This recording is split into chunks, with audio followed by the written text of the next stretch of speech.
Since you have a better understanding of mantras now, we'll be moving into the laning phase course.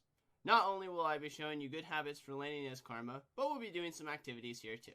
Alright guys, so jumping into our first laning phase video, I want to start this off by just pointing out that our jungler is in fact starting topside. So anytime you do get a situation on especially Karma where your jungler is starting topside, two things are as follows. One, you can push as hard as you can because your jungler will end on your side of the map, thereby potentially being able to dive and also being able to match maybe the jungler that could end your side before you identify where they start. And also the potency of Mantra Q at level 1 and making sure that you're in the brush. That way if the enemy team does leash, that you can then hit them with a Mantra Q as they're entering in the lane. So as the lane is crashing, we can already identify, because the top laner is also shown top, that the bot lane is in fact leashing. On this side, because most people usually want to walk as fast as possible and don't go around contesting this location, they'll always walk through the lane, allowing us to easily get a Mantra Q off and then just step back.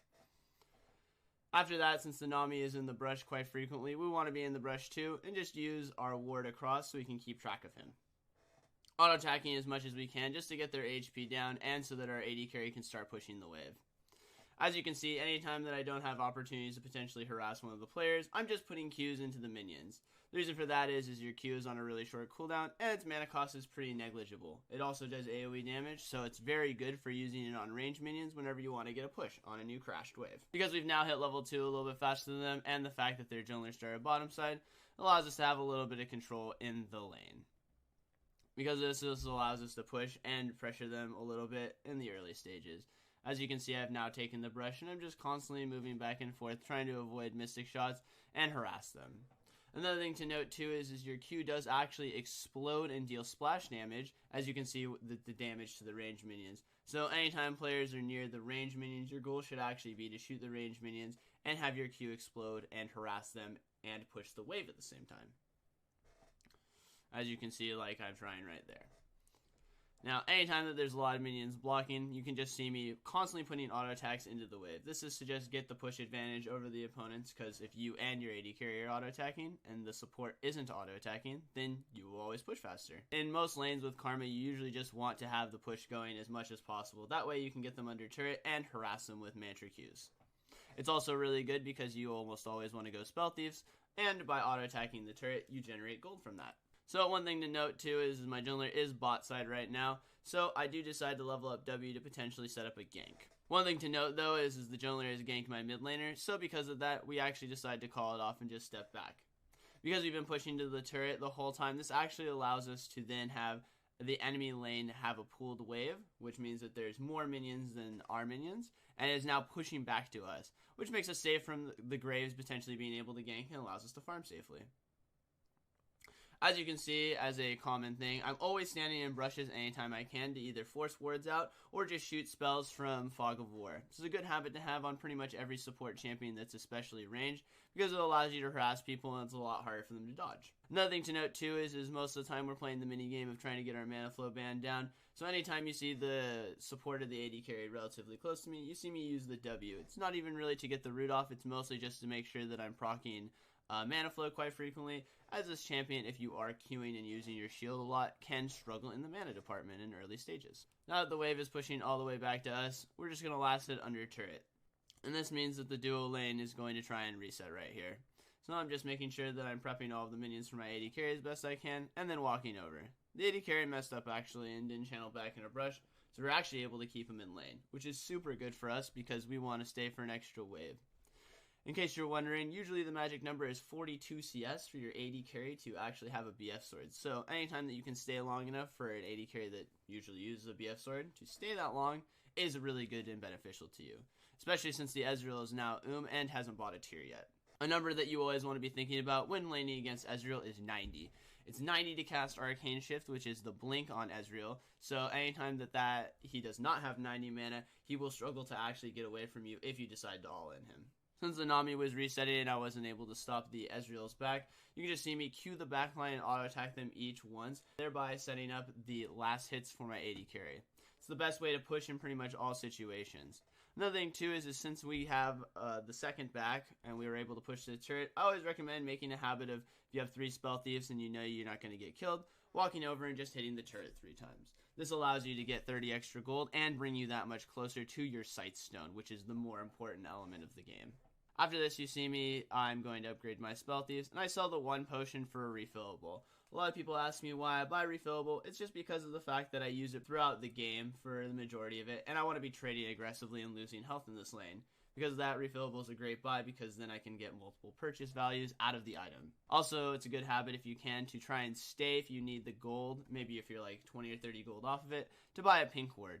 The reason for this is you've seen me in the laning phases. I've always been standing in brushes and shooting Qs. If you get good pressure in the lane, then what can end up happening is if you push them to the turret, you can pink ward the brush aggressively that you're standing in and deny them from vision and being able to harass them a lot. It's also really great, even in an even lane, if you just put a pink ward behind yourself. That way it prevents either TPs or the enemy players from knowing one of the routes that your jungler could potentially take. Since we're second in the lane again, we are getting pushed in a little bit, but that's okay at the standard time. And now we have an even wave, and you see me immediately queue the backline again, just trying to get as much push pressure as I possibly can on the wave. Think of the wave as just 100%, and any spells or auto attacks you put onto it puts it at a lower HP total. And that's what I basically want to do. As you can see right there, my Ezreal is able to instantly clear it. Since the Nami is not near any minions, just use a Mantra Q to get Mana Flow banned on cooldown. This is pretty much the majority of the habit that you want in the laning phase, is just constantly trading and keeping your Mana Flow on cooldown if you decide to run it. As you can see right here, when I shot the Q, the Q exploded and actually harassed the AD carry. When you're against a little bit shorter range champions that aren't Ezreal, then you can usually utilize this a lot better and get a lot of harass off. So it's a good habit and a thing that you'd want to practice for sure. Since the lane is even and we don't know where the jungler is, we just kind of step back to make sure that we're not gankable. And because of that, we're just rotating over and making sure that their jungler cannot harass our jungler, since we have the easier route to get over to it. Now the lane's back even, we shoot a Q, but unfortunately the minions spread, so we aren't able to do too much. Because of that though, we hit level 6 before them, and we're able to all in them and pressure them. Using the culling, I see that my AD carry is getting an extremely winning trade, so I decided to flash ignite and use my Q there to secure the first kill. After we get the kill, it's just important that we make sure that we push in the lane all the way to the turret. That way we can get a good reset in. We've also identified that the jungler is on this side, and we're ganking mid, so we don't have to worry about anyone interfering with us pushing to the turret. Also, reiterating, trying to just get our mana flow ban and extra gold anytime we can whenever we get a push to the turret. So, things to cover in this video. Remember to always stand in the brush to either force wards out or shoot your Qs. That way you can harass people without them dodging. Another thing too is always push, push, push. Make sure you're auto-attacking any of the minions when you're doing nothing, and also using your Q on the backline whenever possible. Remember, you're playing a mana flow game, and so you want to be constantly mantra queuing your opponents or using the W whenever they're in range to just get mana flow band stacks anytime possible. Another thing too is if you ever do get the push and your enemies have reset, make sure that you get your auto attacks on the turret to stack up that spell thieves.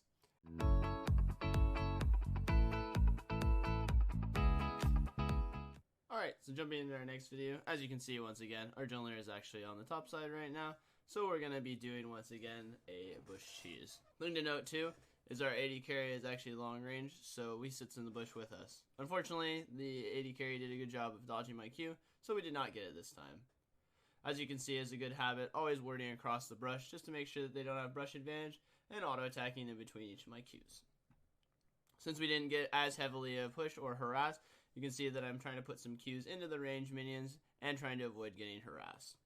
Anytime the AD carry walks up, I'm just looking for auto attacks whenever I can when he's going for last hits. Now since the support is in a really bad position, I'm able to trade with him a little bit. The thing is though, is he doesn't have heal at level 1, so I decided to actually put my Q into the AD carry since he's already incredibly low. Usually you just want to pressure whoever is already low, otherwise just hit whoever is closest to you. Now that level 2 is hit and we have Mantra Q, I'm taking the brush advantage and just forcing them away. Since the wave isn't pushing on either side, we're just kind of chilling here right now and letting my AD carry last hit, and trying to avoid poke whenever we can. Sometimes it's important just to keep your range away from the enemy bot lane and just use your Q to harass. Now one thing to note is they're both pushing up, so I'm able to get a good Mantra Q on them, and I'm just walking towards my AD carry and auto-attacking. Mostly I'm trying to get in range to shield him in case he continues the trade, but for the most part, I'm just trying to get any harass I can in without giving the Soraka any Qs to heal off of. Whenever you're playing against a champion like Soraka, it's pretty important that you're constantly dodging around the Qs. Usually a lot of times when Soraka walks forward, it's pretty broadcasted that she's looking for a Q, so just making sure that I'm constantly stepping away whenever that happens, and dodging the Q is very important. One thing to note is we are pretty low on mana, so I don't think I'm going to be trading with my W unlike the last video, so I'm just going to put a second point in Q. Especially since we're pushing under the turret, I just want to be able to harass them and do the most amount of damage possible. This will also allow me to push a little bit faster. Anytime you have opportunities to, make a good habit of always hitting the turret, just getting your spell thieves on cooldown a little bit and generating that gold. Since I don't know where the jungler is too, and he started topside, I'm just warding so that I know whether or not he's nearby me. A thing to note in this game that's different than the last game is Ocean Dragon is up, so I am always concerned about the enemy jungler doing the dragon, so I'm constantly pinging it. Since we got a good trade and we got slows off, I just use my Ignite immediately and just mantra Q whoever I can. Kind of going in over this all in is as follows. So the situation arises where we have the triangle basically. We're starting to push them in and I hit the Q on them. After that, we have a situation where they're both focusing my AD carry and we're both focusing their AD carry, as you can see right here. Since he hits the E and we've gotten the slow off, I just decide to commit my Ignite immediately just to do a bunch of damage. Because of that, that forces the AD carry away and actually leaves us into a triangle where we can just DPS the Soraka now. Because of that, I'm just constantly pushing forward since we're at a health advantage and we haven't used heal yet. And I just decide to use my mantra Q, which gets absorbed by the barrier afterwards. Because of that, I get the heal, and unfortunately we aren't quite able to kill him. But we do get all of the defensive summoners out. Because of that, that means our next all-in is quite potent, and if they ever miss position, we'll be able to kill them quite easily. Since I know the support is actually going to have to back, since he was very low, I also get my back off at the same exact time. One thing to note, though, is that I'm about to get 500 gold for my Spell Thieves, so what you'll see me do here is just kind of sit here and wait for my Spell Thieves to time in terms of gold. Since I'm coming off a reset at the same time and I saw some people in the proximity, I'm just walking to the dragon to make sure that we're contesting it and they don't get the dragon for free. In laning phase, if someone gets an ocean dragon, it's pretty much a problem that will cause you to cascade and lose lanes. So I'm just making sure that I'm committing as much energy I can to making sure that he can't do it. Especially since it's a new and that new is very good at taking neutral objectives. Since the AD carry hasn't backed yet and mine's already gotten it back, I know that by freezing this wave, I'm only going to run into the support, since I can see right here that he's nowhere near me. My jungler is pinging on his way, and so I just decide to contest the wave and mantra Q. After that, you actually see, and I'll be pointing this out again, that I turn and hit a minion to hit level 4. Because of that, I'm able to skill up my W and be able to score the kill. So things as follows in this situation. AD carry hasn't backed yet, has no mana. He wants to get a back off as soon as possible. If in fact he does not channel back and comes and contests me holding this wave, I've already won because my AD carry is coming down. Even if it crashes, then we can push out another wave and we'll be at a huge advantage. Knowing this piece of information, I can only see the support walking up. I know that I won't die just to the support. After the Trundle pings on his way, and I'm grabbing the wave right here, it's just an easy mantra Q onto pretty much everything, including the wave. One thing that I noticed, though, is my experience bar. This is something you should always pay attention to in case you do get into an all-in fight where your experience is almost the next level. Because I recognize that I'm almost level 4, rather than continuing chasing, I turn in auto attack at range, meaning that's very low. Because of this, I'm able to hit level 4 and skill up my ability. Now, since I am able to skill up my ability and I'm standing on top of him, the tether range reaches farther than he can just flash if I'm standing on top of him, which actually allows us to chase down this kill and get this guy. On top of that, we also ended up getting his flash. Things to note too is now that I've done this with my jungler and the wave is pushing, I'm able to walk over here and start contesting the dragon. Also, because their AD carry is incredibly slow on the reset because of the all-in we got earlier, my AD carry is able to push out another wave, which means that their AD carry has to catch that wave, or if he wants to come over and contest this dragon, he would lose a copious amount of farm. Thing to note too is there happens to be fruits here, and because of that, I'm making sure that I'm picking that up just to get some mana and HP back. Whenever I do objectives on Karma 2, I also like to use Mantra Q if I know that no one's going to contest it, just to get as much damage off as possible. Due to that fact, we're actually able to secure the dragon and get a reset in, which secures us the lane advantage. Things to note as follows in this laning phase is that whenever you see a triangle, try to create pressure by playing really hard on them. Also, another thing to note, when you're playing against Soraka especially, make sure that you're playing the ranges correctly. Usually when Soraka walks forward, she's looking for Qs, so try to be actively dodging or running out of range, then getting the pressure in afterwards. Another thing too is pay attention to your level ups. Whenever you are close to a level up via your experience bar, sometimes it's better to turn and kill a minion than it is to put damage into a player. That way you can skill up your next ability and get an all-in that's even more potent.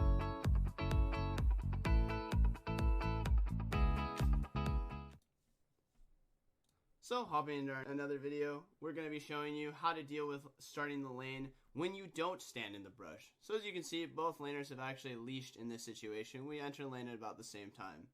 First thing that you see me do is immediately queue the backline. The reason for this is to just guarantee that we have a push advantage, so that we can be pushing at level 1 and harass them. After we get the push and I see that they're no longer contesting the wave, I just immediately go into the brush and look for a Mantra Q and shoot that out. It's a lot harder for people to dodge, remember, when you're standing in a bush. Anytime I'm in range of anyone at all, I make sure that I'm always auto-attacking, therefore reducing the cooldown of my mantra. I'm just shooting Qs wherever I can. As you can see, wherever he's next to a ranged minion, I try to shoot the Q and have it explode and harass him. Another thing too is whenever we're pushing the turret, make a good habit of always auto-attacking the turret. And another thing too is make sure that you're only using your spells when they're going for ranged minions instead of melee minions. What I mean by this is as follows. When you're in a situation where you're sieging the turret, although my skill shot misses, as you can see right here, the AD carry is standing extremely far back, and you can kind of see the range at which I can shoot my spells. It's really hard for me to get him, and he can easily step out while the skill shot's flying through the air. But when he's going for the ranged minions instead of the melee minions, see how much closer he is to the minions and to you in proximity. So it's always a good habit to make sure you're saving your spells for whenever they're going for the ranged minions. Now that the wave is reset and we've gotten our push and lots of Spell Thieves procs, I just take the bush again as much as I can to get harass off. Whenever people aren't standing next to the minions, it's also a really good idea to just use your Mantra Q, because it expands the spell and lets it explode a lot better. It also does a ton of damage and has a slowing agent, which allows my teammate to hit W's in this lane. As you can see, I'm just constantly standing in the brush and forcing wards and harassing anyone who walks forward. Anytime I do see my AD carry looking for trades too, make it a good habit of giving them the shield, especially against sustained champions like Nami, because it's going to bounce the heal off and you want to be minimizing the amount of damage your AD carry takes. Anytime I'm not doing anything at all, just make sure you're getting a good habit of auto-attacking the minions. This allows you to push the wave and have control of the minions. Outside of that, since I am about to hit level 3, I don't use my Mantra Q when the Nami is walking up until I ding level 3. This allows me to skill up an extra point and get a little bit of extra damage in that situation. Since Nami is almost always in close proximity too, I'm always making sure that I'm auto-Q and auto-aim together. That way I'm doing the most damage possible to him.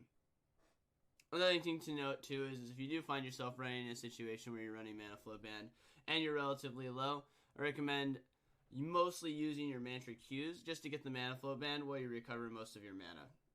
Since we're actually slowly starting to get whittled down right here, I'm just going to usually auto-attack the minions just to try and get the push a little bit so that my AD carry can recover some HP. And also be forward. Since I have the 2 health potions and my AD carry doesn't, I can afford to get harassed a little bit more than my AD carry. Sometimes it's really good to just absorb any damage or pressure in the lane so it's not used on your AD carry. And as you can see, for the most part, I'm just using my Mantra Q whenever it's off cooldown just to make sure that we're keeping the mana flow on cooldown. The sooner you can get to 250 stacks, which is 10 stacks, the better off you are and the less mana constraint you have in lanes like this. Also remembering that whenever you queue the back line, if someone's standing next to it, it explodes, and it's really good for harass. In this lane specifically, because I'm laning with a Jhin also, once you have 2 to 3 points in your queue, it's really easy for the Jhin to just use Bouncing Grenade off the wave and harass people. Now I see the jungle gank is happening, so I'm just walking out and using the shield. Because they stacked on top of me and I got red smite and another person was coming from the river, as we can see from this ward, I decided to flash early just to conserve my HP. Although I may have been able to turn it, I valued my HP more and the safety of my champion so that I can continue to lane. Remember that the magical number is always 42 CS, as you can see right there. My AD carry only has about 37, so he actually needs to stay for a wave or two to get his hands on his BF sword. So that's more important than making sure that I can potentially turn but lose all my HP. Unfortunately, I had a bad read on my Mantra Q, so I ended up actually missing that. The thing to note too is there's no ward in this brush, as you can see from the dead ward, so it's an easy gank for my jungler to come in and start DPSing everyone. Because of this, we actually force the summoner heal and flash out of the support, which is really good for us. But the more important part is now that I have a third party in my lane, we're able to control this wave. As you can see in this situation of the wave state, there's 3 ranged minions and 2 melees versus 2 ranged minions of this wave. Because of that, I know that it's going to push back to me, and I don't have mana to push it all the way to the turret. Another thing to note too is my AD carry has already hit 42 CS, so I just ping him off to make sure that he resets. Having the wave in the middle or slightly coming towards us is a much more advantageous scenario than potentially having it frozen on the turret, especially after I'm missing my flash and I'm more vulnerable to ganks. After that, I always try to make sure that I get my Spell Thief's upgrade, and since I trade a lot, I get refillable potion and pink wards just so that I can control the bushes that I'm shooting spells from. After that, since the wave is just pushing towards us, I want to make sure that I'm just playing conservatively. There's no point in trying to fight a huge wave like this, so I'm not putting any spells in, and I'm just making sure that I'm auto-attacking and helping my AD carry as best I can to last hit under the turret. Since he has a BF sword, though, he also doesn't need too much of the help with these ranged minions. Another thing to note, too, is we've now actually just seen the jungler on the top side, so this actually allows me to play incredibly aggressively in the brush. As you can see, I'm kind of positioning where I'm trying to hit any of the mantra skills that I can. Every once in a while, you will end up missing mantra Qs. Just try to be as patient as you can and try to wait for the player to be juking a little bit, then you can do stuff off of that. Because we know the jungler is topside, and the heal is already blown, I decided to walk up after the root and just root him and use my ignite on him. This forces his flash away and forces the ignite from the support and puts him at an incredibly low HP deficit. Now I just want to play behind my AD carry while my potions kind of do the work and heal me up.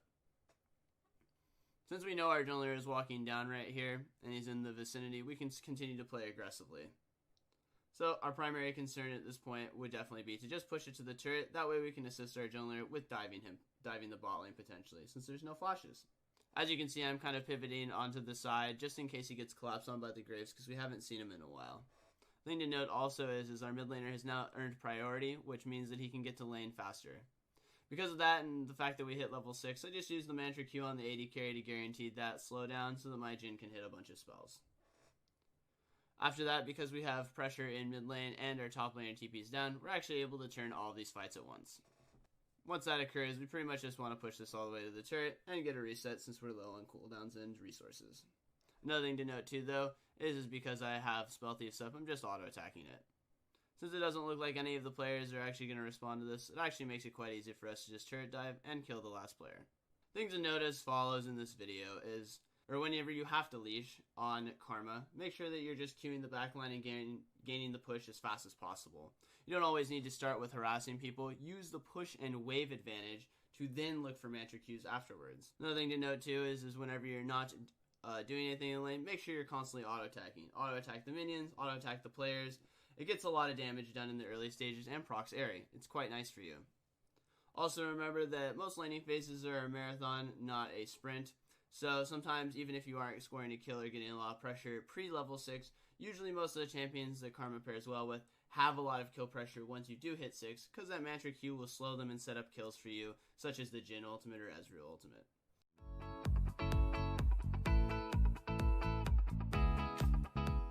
Without good vision control, laning phase can be difficult and constraining, trying not to die to roams or ganks. So I'll be showing you how to place all of your wards and keep safe while playing aggressively in the laning phase. So, for laning phase, we usually are entering lane. We'll cover the blue side and then we'll do the red side afterwards. So, in most situations, if you're pushing up on and you are the blue side, so as we can see from this indicator right now, anytime you get the lane pushed in a way that has it hitting the turret right here, I recommend walking over up into the river and then popping the blast cone that's right here. After you pop the blast cone, then I recommend that you just ward as far out as you possibly can, usually on Dragon Pit. This will allow you to spot the jungler coming down from potentially multiple angles, such as all the way down here while they're coming from here, or if they're coming from the blue side, and by denying the blast cone right there, it means that they won't be popping over here and dodging your ward that's located right here. Also, another important one to ward is potentially your tri-bush ward if you're concerned about people walking potentially behind you. This is usually coordinated with your AD carry in the early stages, as you are using trinket wards and they're up for very short amounts of time, and you only have one of them accessed at one point in time. Now, in situations where maybe you're potentially on the blue side and you're getting pushed in, as such, there's two situations that you need to be aware of, which is one, once the lane resets, as in it gets off the turret and starts crashing in the middle and you're stepping forward, it's always a good habit to make sure you walk over and ward behind you. That way, when you start contesting these waves again, you don't have a jungler or potentially a mid laner walking behind you. Another thing to be mindful of also is making sure that you don't get ganked through the lane in this brush. So also warding this location can be extremely helpful when the lane is resetting. Now, if you're on the red side right now, then your situation is a little bit differently. So in situations where you're on the red side, you have a couple things to worry about. One, how easy is it for someone to jump over the wall and dodge your ward? If that's the case and they have lots of champions that can jump over, commonly Sejuani and Zac are currently being played at a decent amount of time. Whenever you push in this situation, it's kind of the same situation on the blue side. You want to walk up down to the river and ward out here as far as you possibly can. That way you spot anyone who potentially could be jumping over a ward, and then you usually want to coordinate with your AD carry and get him to ward the tri-bush, or vice versa, it doesn't particularly matter. If you're warding in this location right here, which is the common one to happen, the problems that you can run into is the fact that you won't see potentially the jungler coming fast enough. So in a situation where maybe the jungler is coming over the wall, and this ward no longer exists, then by the time you spot here, you spot him on here and you're already up on the turret, you can get chased down the entire lane. So it disallows you to pressure under the turret. By having a ward all the way out here, you get a lot more information available to you. Plus, if the jungler decides to go all the way around behind you and potentially use your blast cone against you, you'll actually spot that unless he goes insanely deep, like up and around. So it's just about covering as many spots as possible to make sure that you can be as aggressive as possible while not dying to any ganks. Now, after that, we want to tackle is after we are done with our trinket wards and our sightstone has completed. So on the blue side, the most common thing that I see most supports do is when they reset and they have their sightstone fully charged on their quest, they walk back to lane. This is actually usually a huge mistake unless you're trying to defend your AD carry from getting dove under the turret while the wave is crashing. Most of the time when you're resetting, you want to actually curve into mid lane. The reason for that is mid lane is where you get most of your focal vision out so that you can see what's going on most of the time. Now, in most cases, you ideally want as a support to walk over and ward over this wall. The reason for that is that it protects your mid laner from getting ganked from the entire right hand side from the jungler, and it also allows you to see if the jungler is running down into the river. This is also coupled by the fact that you usually want to pink here or here, depending on the pressure in your mid lane. If your mid laner is losing and constantly getting pushed in, I recommend that you only have your pink ward here. If your mid laner is pushing in and winning his lane, maybe he has a couple kills or it's just easy for you see him roaming a lot, that will allow your mid laner to potentially walk down through the river without running over wards. Also, it will allow your mid laner to then potentially have his pink ward in line, giving you a full access roadmap to walking up and down the river for both you as a support and for him as the mid laner. Also, the next ward that you'll end up doing after you get this ward out is you'll be walking down the river, and we want to get a ward on potentially the dragon around here. The reason for that is it allows, if you are getting pushed in, to see if the enemy support is running up the river to potentially gank your teammate, and it will also allow you to see your mid laner roaming down in case you lose control of these pink wards right here. Also, it will also cover your jungler path coming over down through this river.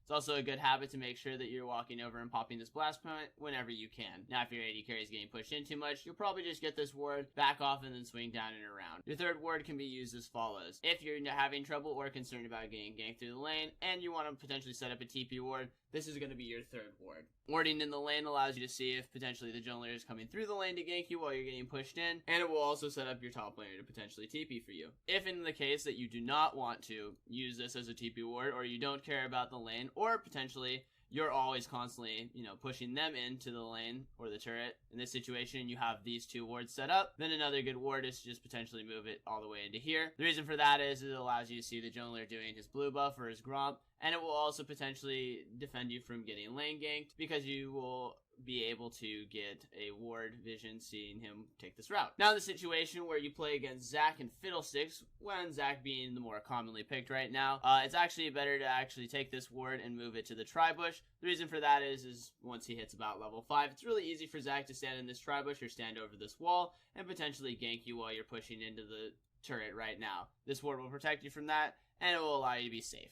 Now that we've gone over what we want to do on the blue side, let's tackle the red side. So, same thing, always want to make sure that you're making a good habit of constantly coming from the base and you're coming down into mid lane. Now in this situation, you have a lot of options and opportunities for wards. First one is just getting a ward down here. The reason for this is it'll allow you to see if potentially the mid laner is roaming down defensively to potentially gank you while you're either pushing into the turret or come through tri-bush. Now, a lot of people run into the situation where the enemy bot lane has pinked the tri-bush and maybe you can't contest it. There's a couple of good workarounds for this. First of all, as a support, you can walk down to the dragon pit and ward over this wall right here. Now the reason for this ward is so that if he is on the red side and he's coming through this lane right here, you'll see him before he enters the tri-bush, so you know when he's coming over. Also, if he ever has an escape or a jump, such as Sejuani or Jarvan, jump over the wall or potentially use the blast plant, you'll also see that, so you know that someone's coming behind you. By having this ward here, you also know whenever the jungler or the jungler is coming through the river, and it means that you no longer need a ward here in this situation. Now the third ward is based on your discrepancy. Once again, through the lane is usually one of the places I like if my top laner has TP advantage and I want to set up a play. Now if you're pushing into the turret such as follows, then one thing that you want to do is potentially to dodge around that pink ward, once again, is to get a ward right here. Now even if you clear the pink ward, a lot of times people buy more pink wards if the jungler comes down to pink ward. So that's why, although the tri-bush is the premium for you to get a ward in because it covers both these spots, a lot of times you get contested and swept a lot pretty often, and since you only have 3 wards in the early stages, losing a ward is really bad. So I recommend if you do ever have the push advantage, let's say you're pushing all the way to the turret and they're kind of cutted backwards, even if you manage to get rid of this pink ward, walking over and getting a ward here will be really helpful. Once again, this will defend you from basically, champions like Zac or any other champions that are coming through the lane and trying to gank you that way. Also, it will allow you, if you scoot it back a little bit, to spot anyone who's doing the crux so you can kind of track where the jungler is. Anyway, that's like the early game warding stuff. And now we're going to jump into our team fighting breakdowns. See you then, guys.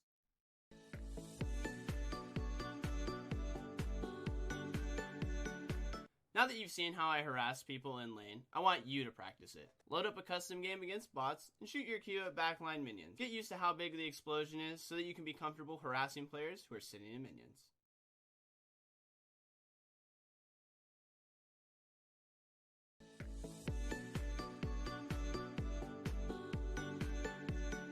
Now that you've seen me quick skill up, I want you to pull up a custom game and work on this. Get a feel for how your fingers sit and practice control and an ability to skill them up. You'll find this super useful when getting in fights and level ups occur.